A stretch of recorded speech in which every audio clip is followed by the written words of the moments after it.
Great, thank you. So welcome to Andrea and Camilo's book launch. I'm really looking forward to this session. So what we'll do then, if Andrea, you go first, Camilla, you go second, and then we'll have any questions or discussion at the end.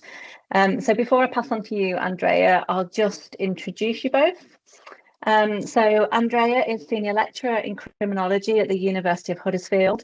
He is also co-coordinator of the Urban Violence Research Network and one of the editors of the Oxford Handbook of Urban Violence.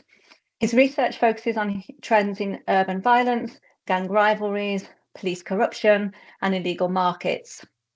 He holds a PhD in war studies from King's College London, and his work has been published in Terrorism and Political Violence, Small Wars and Insurgency, and Small Wars Journal. Camillo is a reader here also at the University of Huddersfield. He's Senior Advisor in Transitional Justice for the United Nations Development Programme and President of the Research Committee on Social Movements, Collective Action and Social Change of the International Sociological Association. He is also co-editor-in-chief of the International Journal of Transitional Justice. Camillo's research agenda focuses on the relationship between violence, armed conflict, social justice, human rights, and security from a social political perspective. It explores how social movements and victims of armed conflicts and violent contexts are implementing communicative citizenship actions to claim human rights and security in local and regional public spheres, and how these actions are affecting the construction of political and cultural memory, dimensions of social recognition, and degrees of solidarity and power in divided societies. So, Andrea, do you want to share your slides? I'll hand over to you. Okay, give me just a second.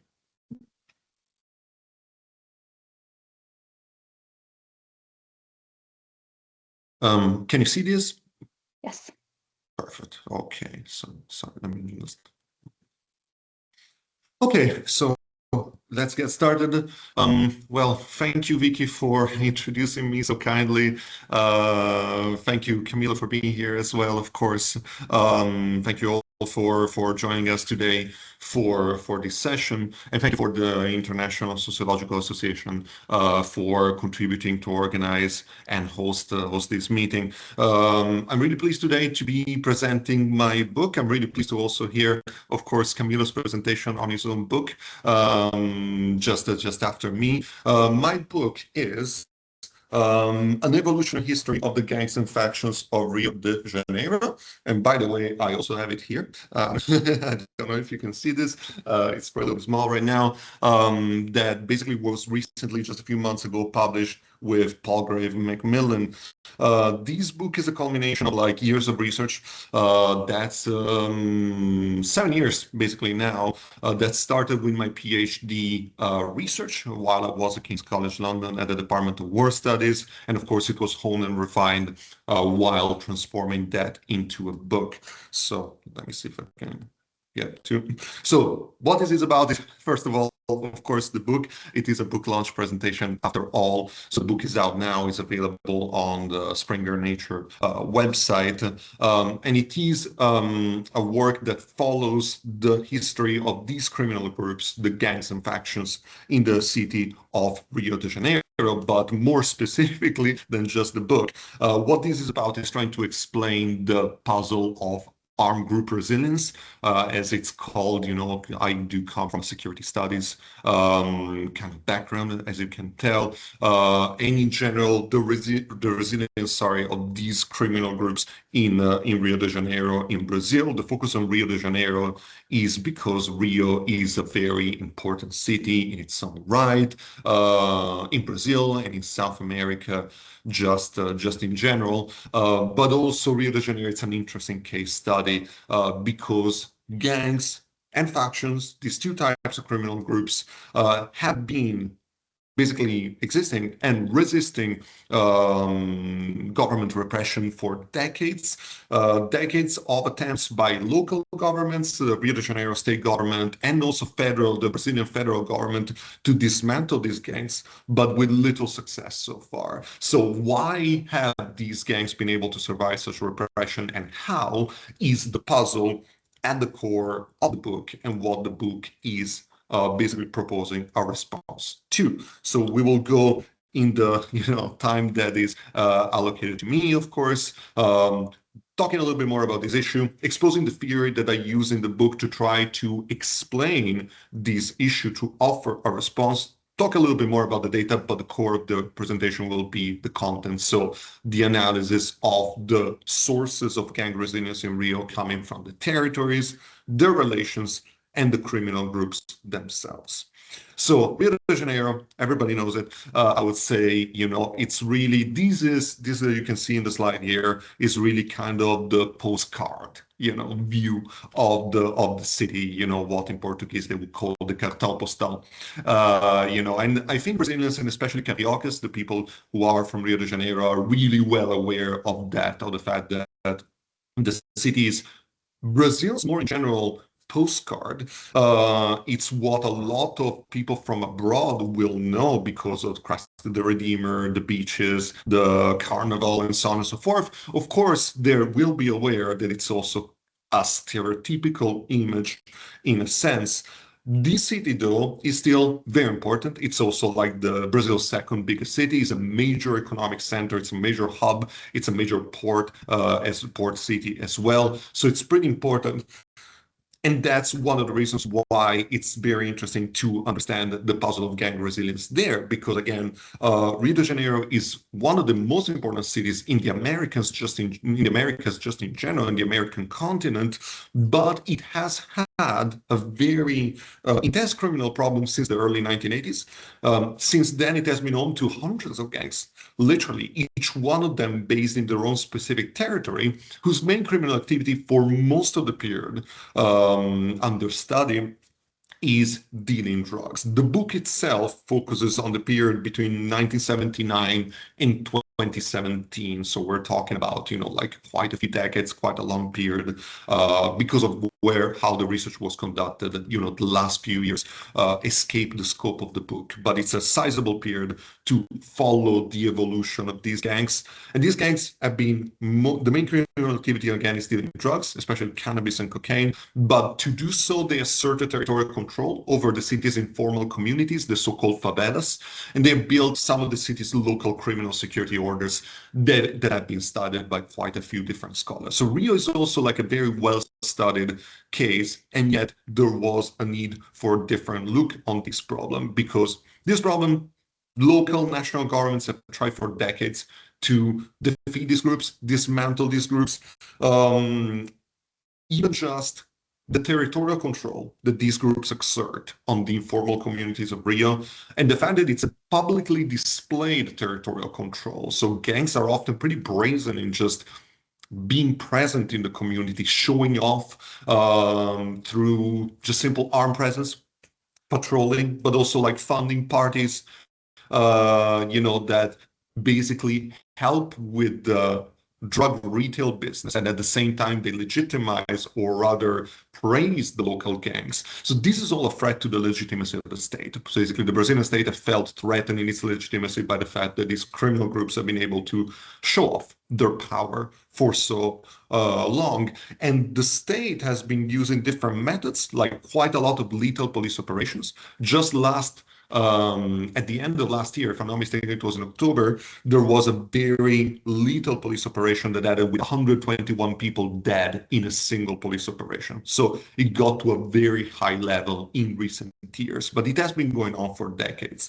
The Brazilian state has tried community policing, a very expensive community policing project for quite a few years. Federal intervention, so not just the local government, but also intervention from the federal government, but with little success. So that's the point of the puzzle. Now, this is a well-studied case, Rio, but the puzzle of resilience hasn't been dealt with maybe in such a detail as other aspects of the problem.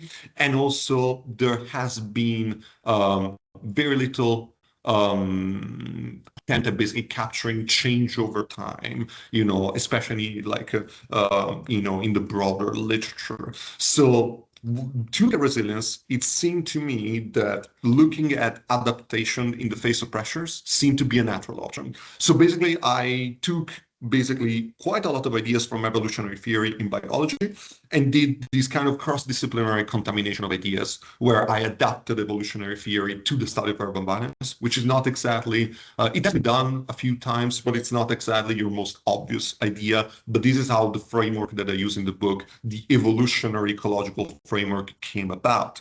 The idea of the evolutionary theory and the fact that it comes from biology, in a sense, it's an advantage because biology is a natural science, but it's unlike sciences like physics, where it's more adapt to be modeled through mathematical models. There is some use of mathematical models in biology. It's very important, but at the same time, there's a whole side of biology that focuses on animal behavior, for example. So cross-contamination is less difficult than if it came from other natural sciences.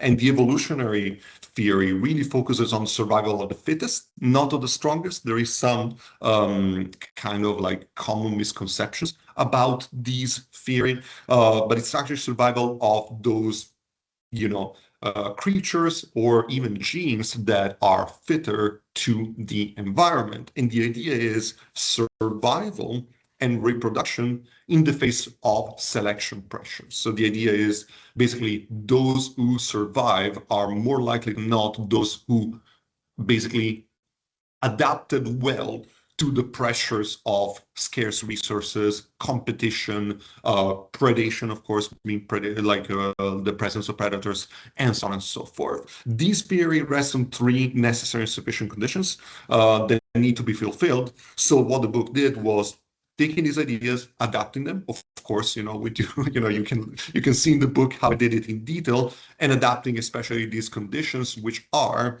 basically the idea. We don't need to go in a lot of detail about this. Again, the book does, if you're interested in the theoretical side, but the fact that there is variation, so that there are different ways in which armed groups, in this case, basically are composed. They show variation in their membership, their dependence on territories, relations with other actors. So it's pretty, I would say, in the book, I demonstrate that that's the case, but it's probably pretty obvious to see that that is the case when you have hundreds of gangs in a single city. The fact that these organizations basically pass on their characteristics over basically leadership tenures, so to speak. That's the second principle of heritability. And the fact that these armed groups can either thrive or decline depending on how they are, how fit they are to their environment. That's the third principle of differential fitness. And basically in the book, I demonstrate that all three of them are present in the city of Rio for the criminal groups under study, which is gangs and factions, which are alliances of gangs. So basically the book shows these kind of conditions at play, and so evolution and adaptation in the three fields of interest, which are territories, relations, and actors, so the groups themselves. And the idea of the book, and hopefully what I managed to achieve, is finding change or consistency over time. Again, another common misconception is that evolutionary theory is all about change, but that's not the case. A lot of things stay consistent over time, maybe across species even. So consistency is also very important. It shows that maybe something that criminal groups are doing works repeatedly over time, so that points out to a way in which we can prevent their crimes or maybe dismantle them and so on. And the idea that finding change is also about finding not just the fact that change happened, but also the direction of change whenever possible. So there are three concepts that I basically designed for each, like one concept for each of these fields. Again, there's way more detail in the book than I have time to share now. But basically the idea is that I try to track how much these urban armed groups, and especially the gangs and factions, depended on territories, relations, and actors, and especially on the key, most essential of these territories, relations, and basically actor features, their own members, their own structure, to basically find out what is most consequential in allowing these gangs to survive decades of state repression. The data I found, just a little bit on this, mostly newspaper articles, more than 285 articles from 15 newspapers across almost 40 years, 1978 to 2018. I had to actually dig way more into the 70s to find quite a lot of these data using historical analysis, but also content analysis. And this was supplemented with 12 interviews with people with operational knowledge, especially high-ranking officers from basically all the main security and law enforcement forces that were involved in this, plus use of secondary data. So we have quite a few different strands of research and quite a few different types of data complementing this. The territories part, which is basically chapter 3 of the book, is more about, again, the territories, dependence on the territories. And Rio's gangs originated not in the informal communities that they so often control now, but in prisons. And this occurred in the late 1970s. This was during Brazil's right-wing military dictatorship. And the most important of these gangs, the Fanja Vermelha, the Red Phalanx, was basically created after the meeting of left-wing political dissidents with common criminals that were mostly bank robbers. And the bank robbers took some of the practices of the left-wing political dissidents and they made it their own when creating the Red Phalanx. You can imagine the fact that it's a red phalanx has some, shows some inspiration already from left-wing dissidents. Basically, what I show in the book is that part of what happened, especially in the 80s, is that what used to be prison gangs diffused outside of the prison system. They took control of territories, and basically that was at the same time as the cocaine trade rises in prominence in Rio de Janeiro due to a whole set of wider transnational reasons. And so these groups get involved in the cocaine trade, which tends to happen often in the local informal communities. So there's a lot of conflict in the 1980s, conflict with rival groups, jail side in the prisons, conflict with other groups, hillside, so in the informal communities, in the favelas, for control of local drug dealing.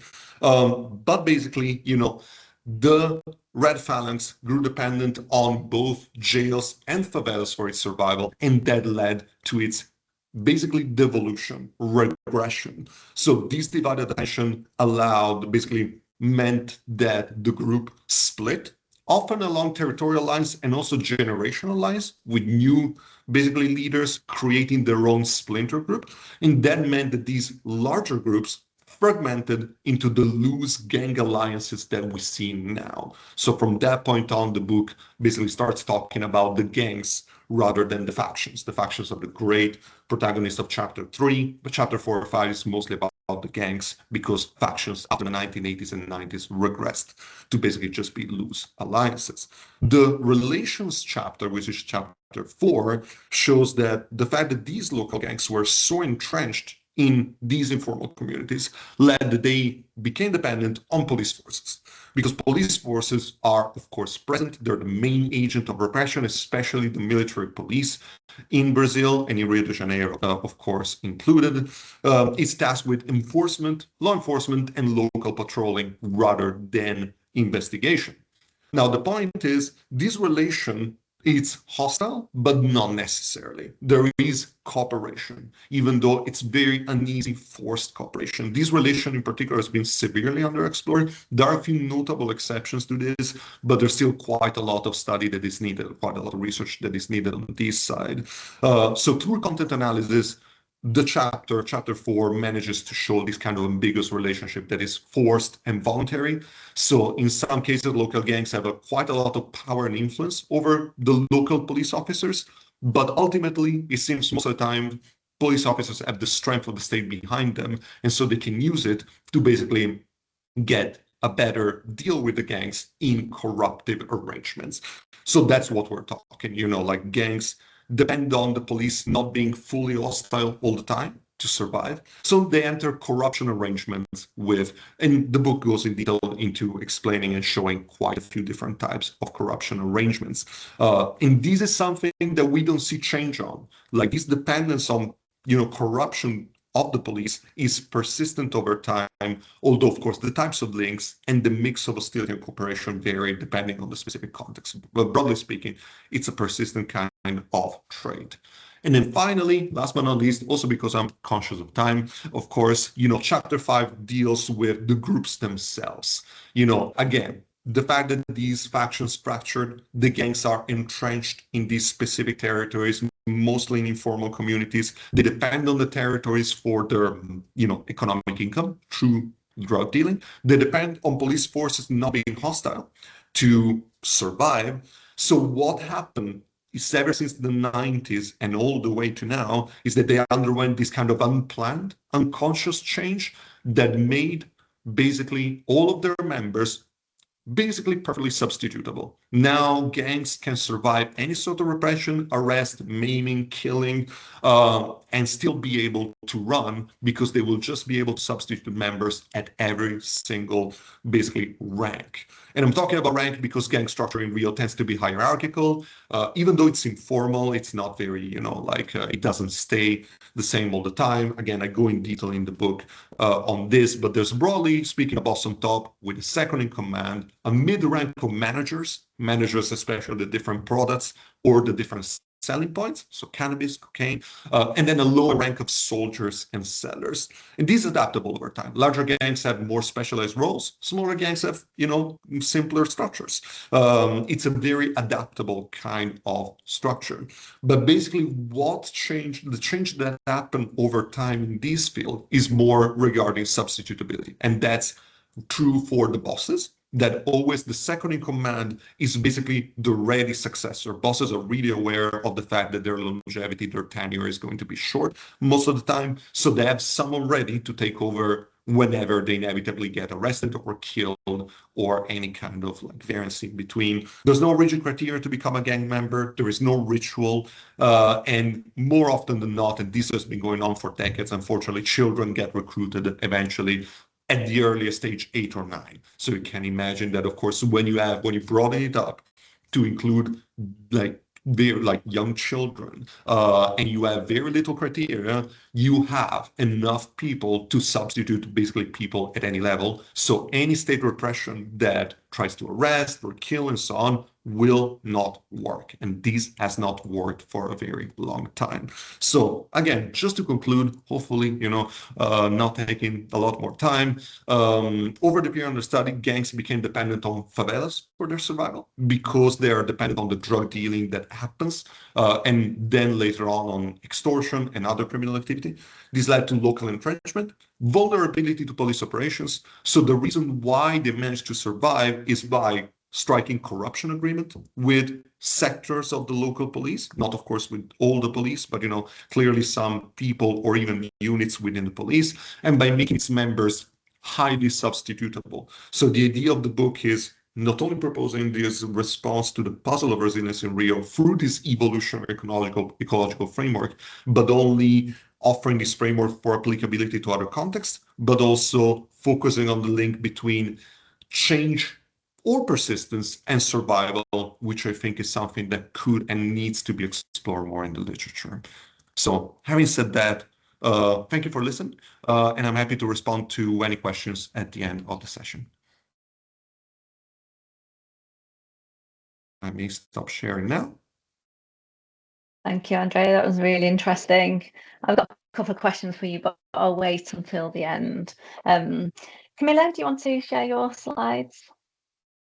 Yeah, let me see if I can share my screen. Yeah. Can you see my screen? Yeah. Yeah, perfect. Yeah. Oh, great. So, well, first of all, thank you, Andrea, for presenting your book. It was really interesting, and I'm really looking forward to read it. And now, in the next, let's say, 20 minutes, I'm going to have the opportunity to give you a kind of like an overview and presentation of the book that I published last year that is called The Social Construction of Kidnapping, a Critical Perspective. What I'm going to do in the next 20 minutes is give you a little bit like a, I don't know, it's called like the kitchen of the book, like how I made the book, what was the main intention, what are the main like challenges that I have, and give you, I guess, like an invitation to explore the book. So first of all, of course, the book is regarding kidnapping, and the book is a really personal one for me, and I'm going to explain a little bit why this is so personal for me, because as you know, I'm Colombian. And one of the things that happened in Colombia during almost 60 years was the feature of kidnapping. And as you know, kidnapping is one of the most serious violations of human rights, and it's a crime that can evolve. So when we talk about kidnapping, we need to understand kidnapping as a crime that can mutate into forcing disappearance, into other type, like in other type of crimes that can create a lot of disruption in societies, that can transform the societies, but more interestingly, that can inflict a lot of trauma on individuals and communities. So Colombia had an armed conflict for 6 decades. And one of the key features of the armed conflict in Colombia was kidnapping. And I'm going to explain you a little bit more later how was that characteristics. But when I start researching for the book and the motivation for the book, I always found that any kind of scholarship before my book reading kidnapping always focus on a really simplistic explanation about kidnapping, always is trying to just do a sensationalistic description regarding kidnapping, or I found like a not really complex narrative or a really complex explanation regarding kidnapping. So the main aim of this book is to try to offer a critical and an interdisciplinary analysis that can understand kidnapping as a socio-historical, cultural, and political complex phenomenon. So this is like the main thing, right? Like I'm trying to provide this book a more robust and complex approach to kidnapping. In order to do that, I start a journey, right? And I grew up in the 80s and 90s in Colombia. And when I grew up in Colombia in the 80s and the 90s, the country was experiencing different challenges. There are 3 challenges that I remember that was really difficult to navigate at the time. One was the war between the drug barons against the Colombian state. So as you can see in the slide, one of the most famous Colombians after Shakira and Garcia Marquez is Pablo Escobar. And this guy ran a war against the Colombian state for decades, and that created a lot of uncertainty. But more importantly, that was a lot of violence in the country. The other element of Colombia was the conflict between the guerrillas and the state. So it was like 2 conflicts at the same time. That was the war on drugs, or the war against the state and the drug dealers, the army fighting the guerrillas. And another feature was the huge political instability of the country. So there were like three elements that during the 80s and the 90s Colombian experience. But more interestingly was like kidnapping was at the center of all these dynamics. So in these 3 different kind of conflicts, kidnapping always was part, or used to be part of the social dynamic of the country. So kidnapping was not just a crime, right? I'm going to explain you a little bit more about when talking about this.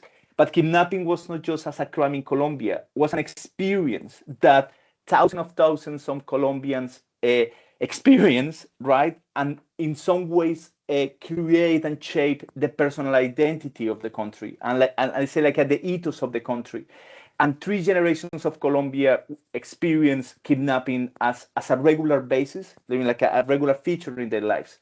So this is one of the things that for me start like to be interesting, like how I can understand kidnapping in a way that can analyze this complex experience of having kidnapping as a part of your everyday life.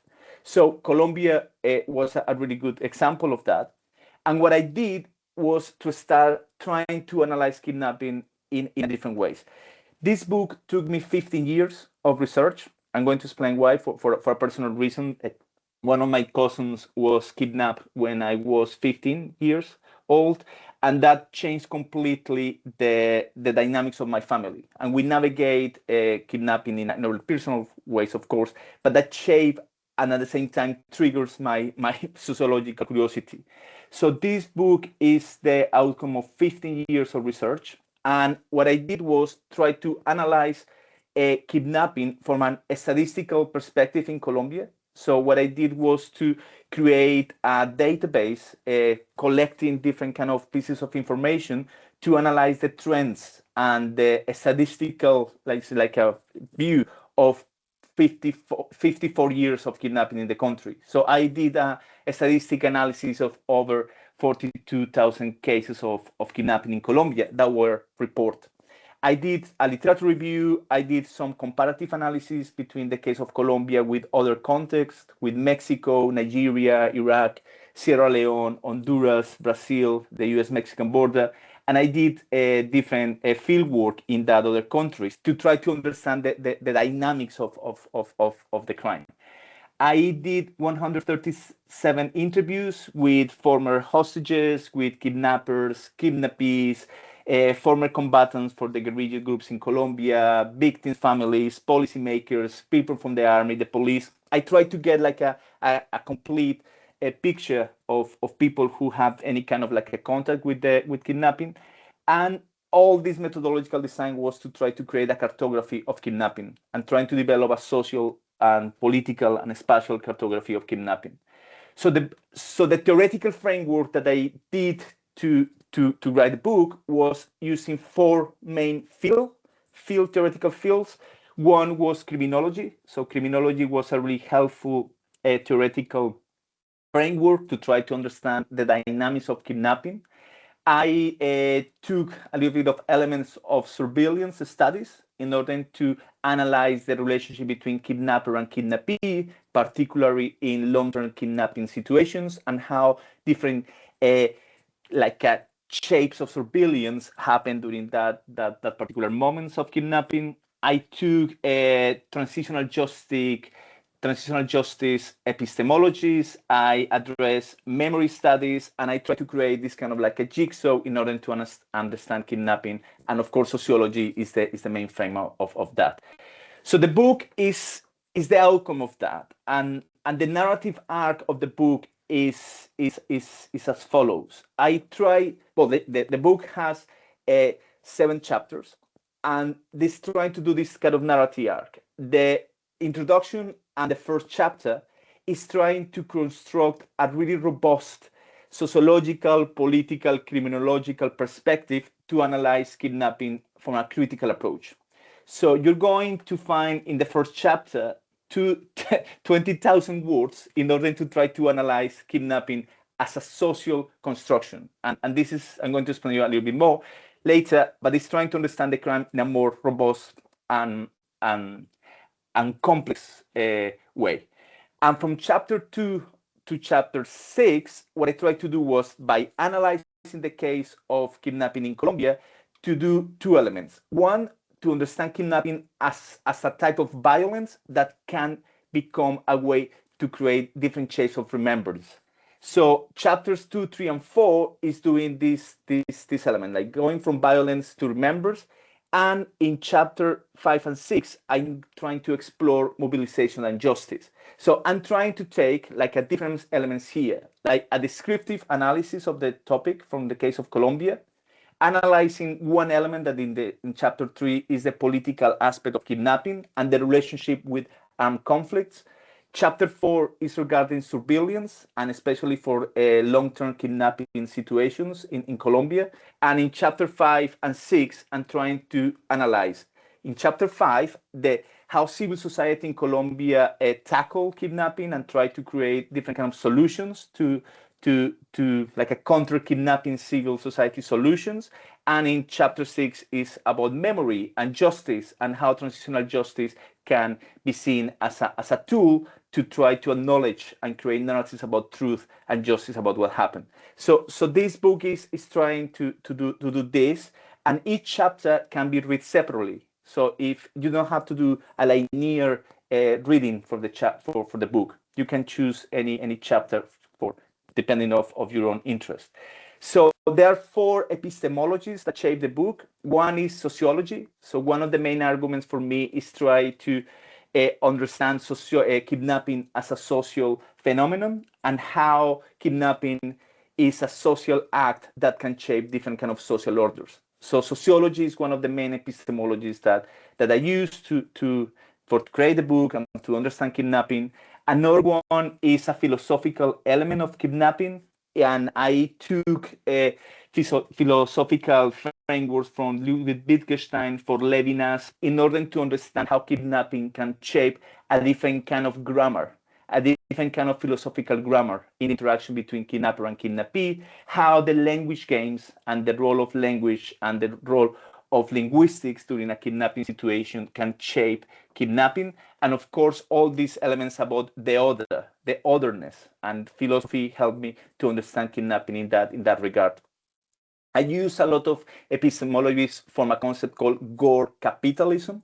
That is a concept developed by a Mexican scholar called Sayak Valencia, who she tried to understand violence for the commodification of bodies and the relationship with capitalism. So try to understand the commodification of human bodies and how kidnapping can be seen as an expression of that commodification through illegal markets. So it's the relationship between the body, capitalism, and of course the element of violence that came from Gore elements of the word. And the other epistemology is mobility and surveillance, because one of the arguments that I do in the book is trying to analyze kidnapping as a crime of mobility. So mobility and surveillance can create different kind of mobility regimes, and I try to use these 4 epistemologies to analyze kidnapping. And this is one of the main elements of the book, and it's the dimensions, because there are really different approaches to understand kidnapping from criminology, sociology, and so on. But what I did in the book was to try to create 4 dimensions to understand kidnapping as a social action. And you can see here 4 dimensions that I develop and construct after analyzing the interviews with kidnappers and kidnappees, after doing the field work. And one dimension was the relation between kidnapper and kidnappee in long-term situations of kidnapping. In the picture, the first picture that you can see in the right used to be a kidnapping jungle camp in the Colombian jungle, where guerrillas members used to kidnap people from the police and the army for 10 or 12 years. So what I researched and I would try to understood was the interaction and how kidnapper and kidnappee in this long-term relationship can create different types of mutuality and reciprocity in their everyday interactions. So how I can recognize the other in these extreme situations, and what kind of reciprocity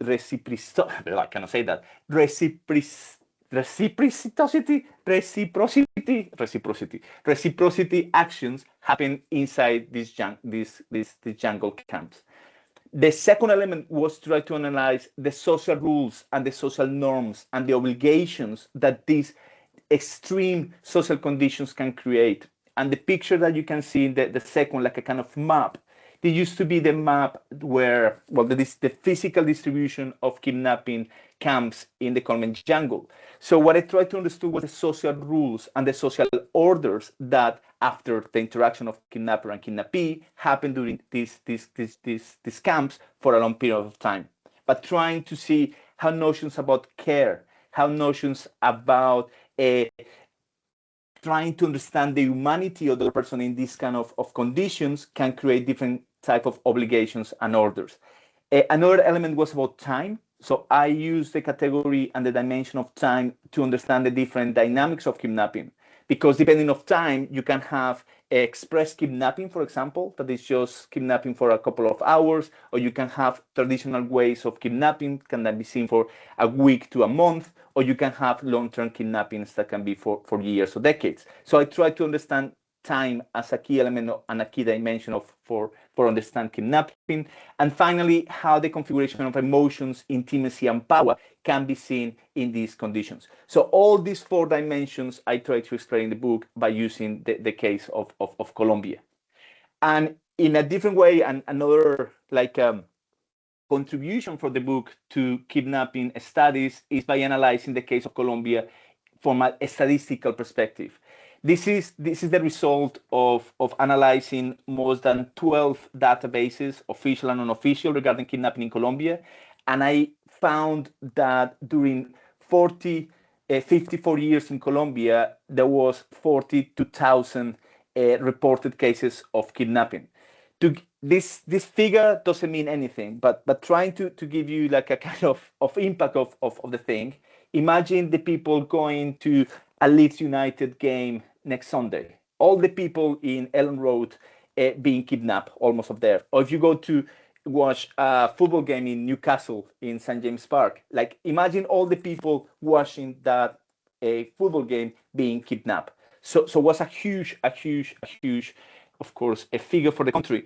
And you can do a comparison between the dynamics of the conflict in Colombia and the rise and fall of kidnapping. So in the graph, you can see that from 1996 to 2010, kidnapping was like an epidemic in Colombia. So this is just to say like how I use kidnapping, the case of Colombia, to try to analyze for a statistical perspective, but give me some information and data to create typologies and cartographies.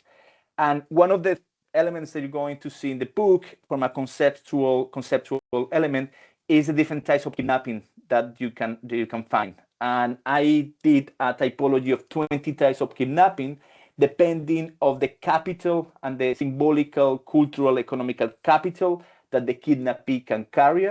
So in the book, you can read different kind of forms of kidnapping, the definitions and examples that can be seen the complexity of the crime, from parental kidnapping, tiger kidnapping, classical ways like political kidnapping, to other ones like a virtual kidnapping, a bride kidnapping, that is a practice of kidnapping a woman with the intent of forcing her into marriage that happened in some places of Russia and Eurasia, or another types of kidnapping like honor-based kidnapping or for forced marriage and so on.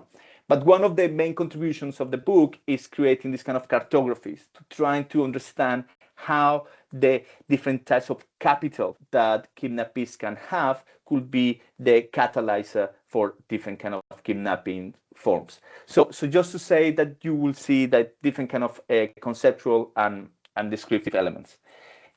Just to finalize, I'm going to show, like, for me, what is the key sociological contributions of the book.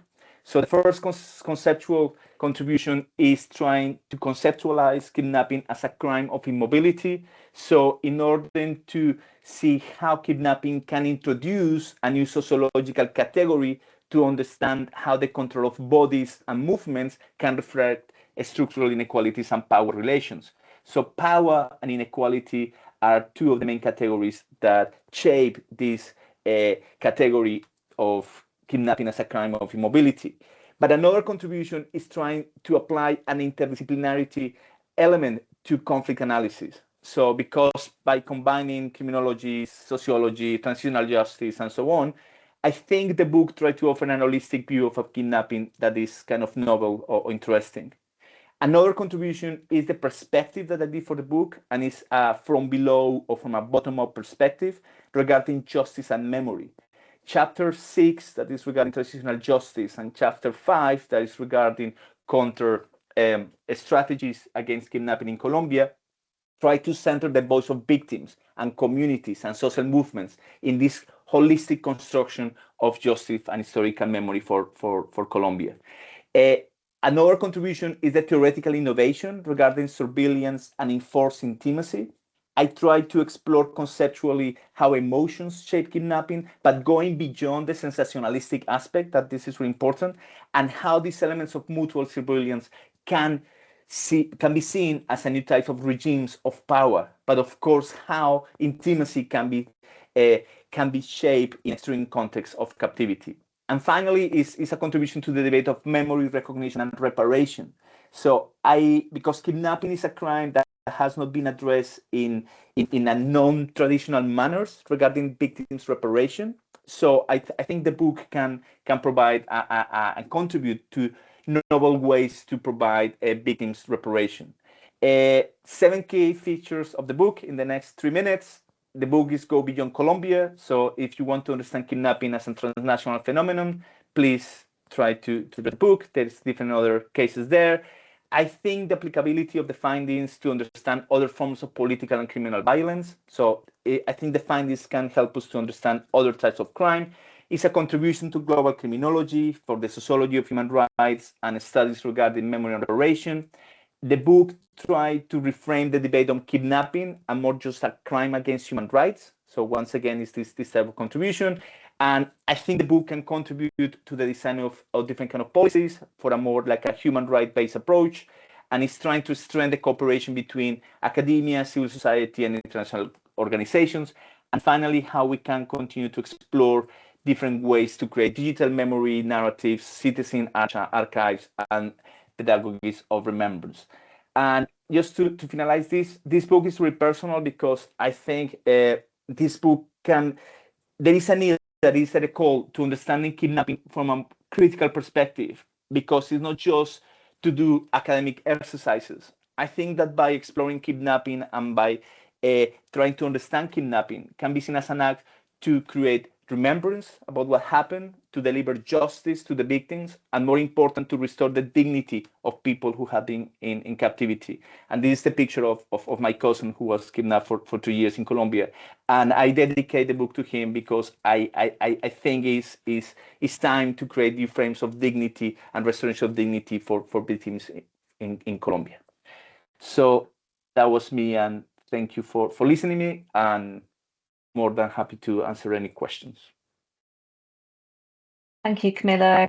An impressive amount of work there. So thank you for sharing that with us. Has anyone got any questions?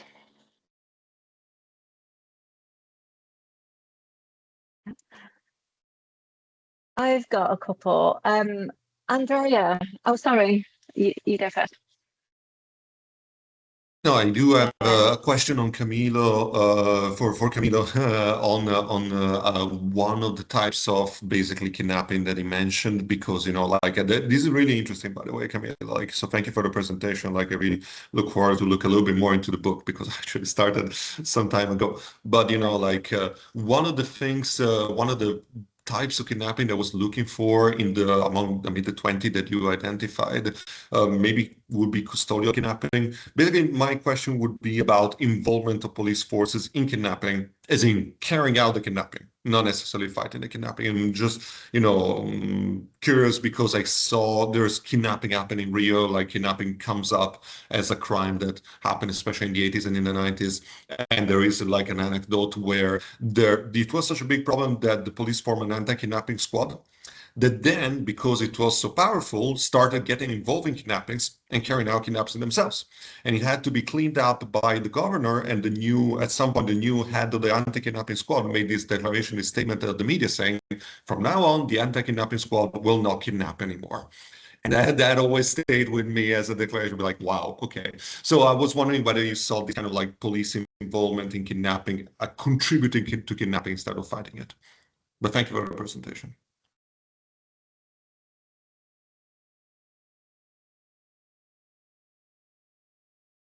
Should reply now, Vicky, on with Rana? Andrea, what is interesting about your question is the role of the state, right, in the middle of like a kidnapping society. So, but more importantly is how you can analyze three elements, right, through the role of the police in a country. And I'm going to talk about Mexico and the U.S.-Mexican border in particular. And is how you can understand inequality, poverty, and the construction of the state through kidnapping. Because in Mexico, the 92%, and this is a fact, the 92% of the kidnapping cases, the police is involved, right? So if you have any kind of kidnapping experience in Mexico, you cannot go to the police, right, to report the crime, because the kidnappers say, I told you that we don't go to the police because we're part of that. So it's try to understand how the condition of the state and the role of the state and the construction of the police services and the rule of law and so on can be seen as an element to understand the social dynamics of the country in general. So just basically to say, if you want to understand how inequality, poverty, and the construction of the national state, the concept of national state, happens in different countries, kidnapping can be the way, because the police are involved in criminality because there is an expression of this kind of inequalities, this kind of lack of economical resources. But more interestingly, it's about the construction of the concept of the rule of law. So what is the meaning of the rule of law and the construction of governance? And this is why your book is really interesting, because you analyze different types of governance, in this case, like a criminal governance in Brazil. Kidnapping can be seen as an expression of this kind of governance and criminal governance for the case of Mexico. But just to say that, like, it's really interesting to analyze poverty, exclusion, the construction of national state. But when you analyze how the state had been creating different kind of tools to fight against kidnapping and like a different kind of strategies to fight against kidnapping, is when innovation comes to the equation. Because Colombia was one of the first countries to create anti-kidnapping units, right?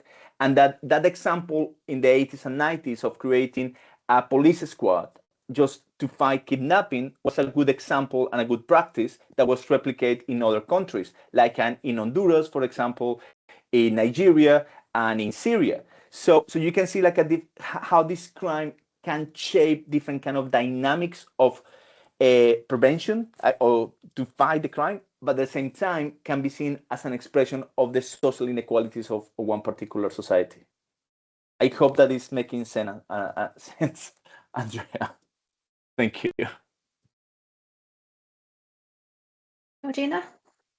Yeah, I'm glad Camilo began to talk about the state, because I was kind of thinking about what might be a question that kind of cuts across both books, and it was kind of really about what seemed like the absence of the state almost in kind of what you were presenting. And so I suppose my question for both of you is kind of, what does each of your kind of books say about the nature of the state, or perhaps the weakness of the state in each case? So for Andrea, I was kind of thinking, in terms of explaining the resilience of the gangs, is it a reflection of the weakness of the local state? Is it that actually the gangs fulfill kind of some of the state functions? They obviously control territory.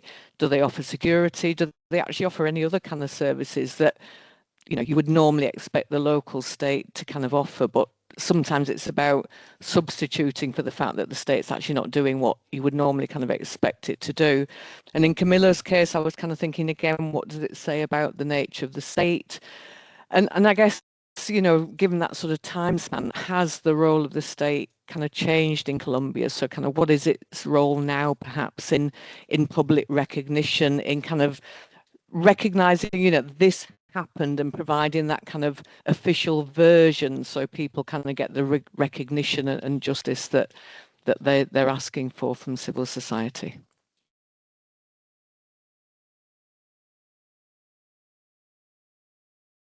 Should I go on and offer my? Okay. Thank you for your question. Thank you for your question, Georgine. I think it is a very important question, the role of the state, just in general, because again, it has been studied and it has been, in a sense, it has been misrepresented. A lot of the literature and a lot of the public debate tends to center around the absence of the state, and it's so basically, to get to the gangs do offer some services.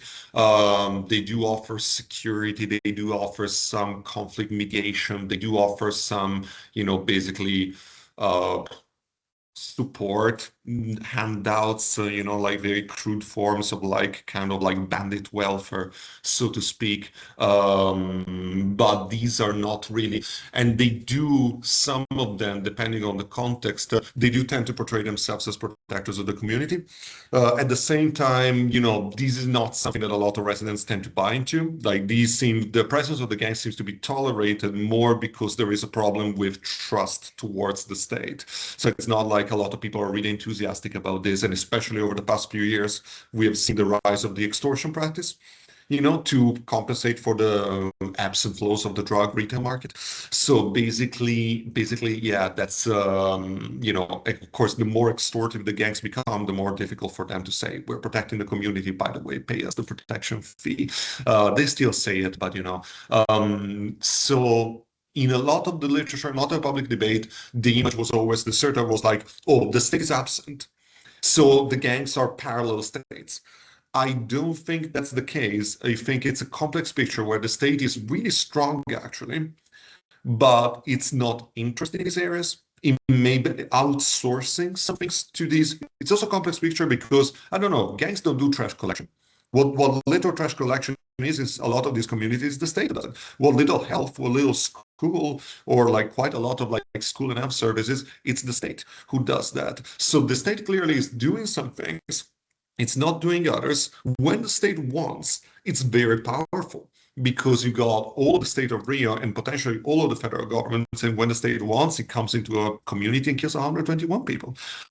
Does that make the strength strong? Of course, it's like brutal, like it's violent strength, but not necessarily symbolic strength. And because of the strength of the state, some police officers have been able to get away with being corrupted for a long time. So the state is very much present in a sense. So my book tries to push back, like it's part of a broader pushback against the narrative of like the absent state and parallel polities in the favelas of Rio, and basically say, no, the state is present in complex ways where in some cases it's providing some services, not others. It's uninterested in these areas, but in some cases it gets really interested. In some cases it's strong, and in some cases it's very weak and co-opted. So it's a complicated situation that depends on the local context. But yeah, thank you for your question. So thank you, Eugenia, for the question. Really briefly, there are three elements regarding the state that are really interesting, and one is the construction or development of the state in rural areas of Colombia and in the cities. So the urban, basically, if you want to analyze how the Colombian nation state, regarding with the state, had been developed and constructed in the last 60 years, you can see how the elites, particularly political elites, start to develop different type of construction of the state in rural areas and in urban areas. And I want to say why, because a lot of the conflict in Colombia happened in the rural areas. So basically almost in the jungle. So the development of the state was always trying to fight against well, guerrilla groups or criminals. So the construction of the state was basically through providing security services to rural areas and the jungle, but not to providing social services and public infrastructure to the people from that particular areas in Colombia. So the meaning of the state for a lot of Colombians during that time was just about repression. So like how the Colombian government just went to fight against the guerrillas, fight against kidnappers and so on through repression, but not through social services. So that dynamic was really interesting because was to see how the construction of the state was made through repression and the development of violence and not through the providing of public services. So this is like a division between the rural areas and the urban areas of Colombia. But the second element of the state is like Colombia is a really good, interesting case regarding political kidnapping, because a lot of politicians were kidnapped for 10, 12 years in the Colombian jungle. So the elites, the political elites in Colombia were really like a worry about how their own political interests were, of course, in trouble because this is practice. But more interestingly is how the state react in order to protect the elites. So it was a kind of like an imbalance between how the state could protect the normal citizen and how they develop a different strategies to protect the political elites. So inequality has been seen like a really important feature regarding kidnapping in Colombia, of politicians having all the resources provided by the state to guarantee their own security when normal people were exposed to kidnapping because they didn't have the resources. So once again, it's like the imbalance of the state in providing services, but of course it's regarding things about inequality. And in recent years, is the role of a state in providing frames of recognition, because Colombia is now experiencing a peace process that is going to be 10 years of the anniversary of the signing of the peace process agreement. So the role of the state contemporary is more to providing recognition of the victims and try to provide different kind of acknowledgement about what happened in the past. But as I say, like you can definitely analyze how the state has been experienced for people in Colombia, how it has been developed through how the state fought against kidnapping. And Pearl, do you want to go? Yeah, thank you very much for sharing your books with us. I find both of them very interesting. So I have one question for Andrea and then another question for Camilo. So for Andrea, I found the relationship, so the complex relationship between the police and then the gangs very interesting in terms of the power dynamics and how it switches depending on negotiations and then the corruption. So in your opinion and from what you gathered, who actually has the real power? Is it the gangs or is it the police force?